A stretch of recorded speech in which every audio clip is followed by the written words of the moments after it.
must be, it's hard to cover all that. It's SUNNY, but I'll know what you mean.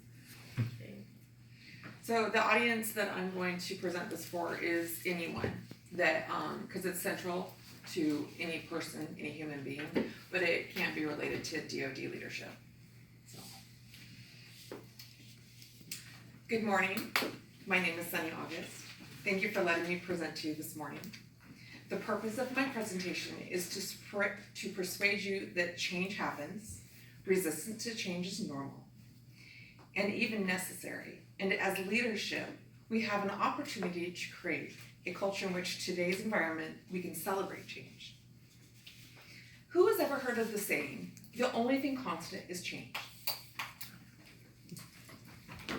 The saying was spoken by a Greek philosopher, Hercules of Ephesus, who is known for his doctrine on change being central to the universe.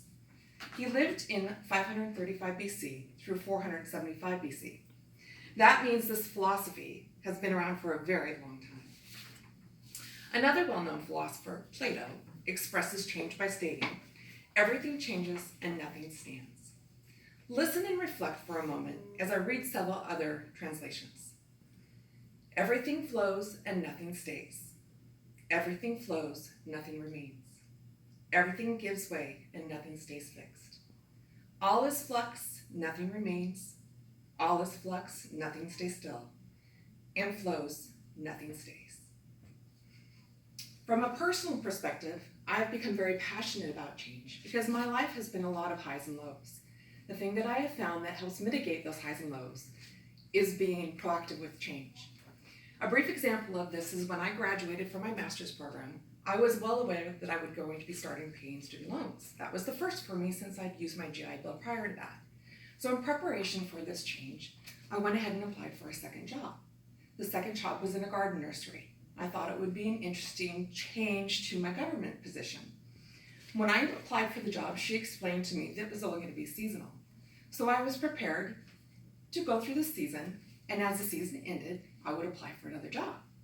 Well, at the end of the season, she came to me and she said, oh, no, we're not going to let you go. We're going to keep you around. And I said, oh, wonderful. Now I don't have to look for another job. And in the back of my head, I was like, oh, thank God, no more change. Well, the other day, I woke up and I received a phone call from her and she said, I'm sorry to say, but we're going to have to lay you off. We can no longer afford to keep you on. We have to focus on our core employees. I was literally walking out the door to my full-time job, and I was dependent on that paycheck to pay my student loans. So in an instant, I started to fear. But the one thing that I didn't do is to let that fear cripple me. Resistance to change is normal. But what I do is I trust and believe in myself. So I immediately went out and said, how am I going to fix this? I put out a Craigslist ad for a roommate. Within 2 hours, I had a response. By the end of the day, I had a roommate. I was making the same amount of money within 24 hours that I was making working 7 days a week. I handled that change the best I can. So, in summary, change happens. It's inevitable. Now, for my second point, resistance to change is very normal.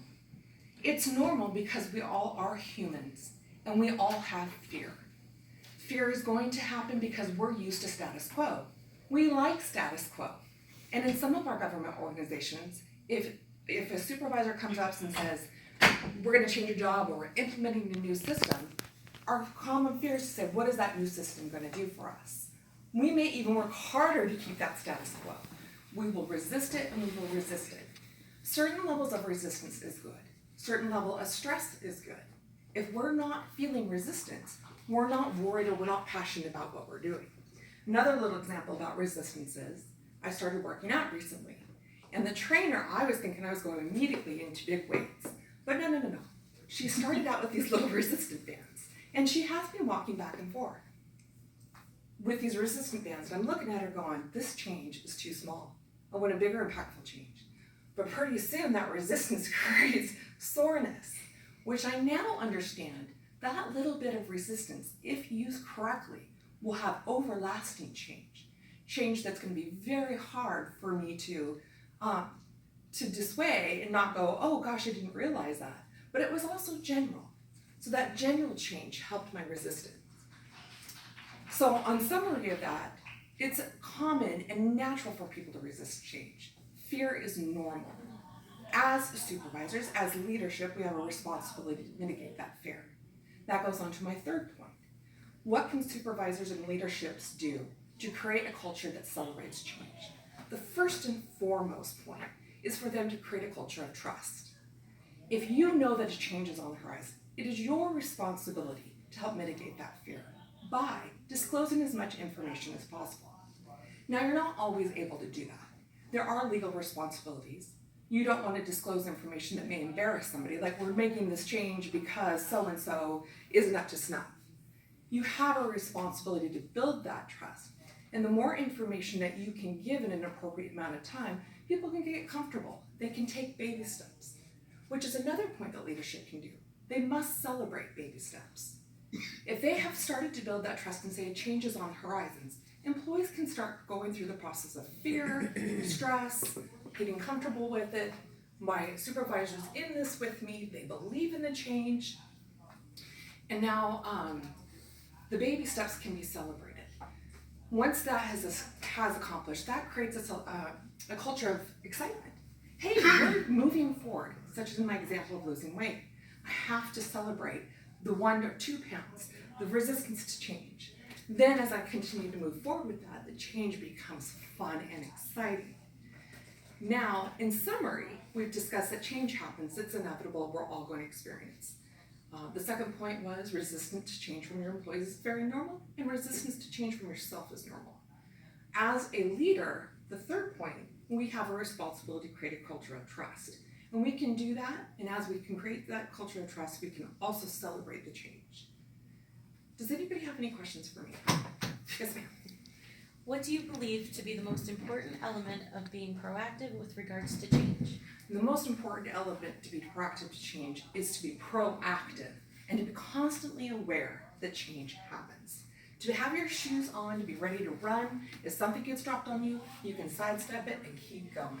The biggest thing is to anticipate it, to not be afraid of it, and to celebrate small victories. Thank you for your time today.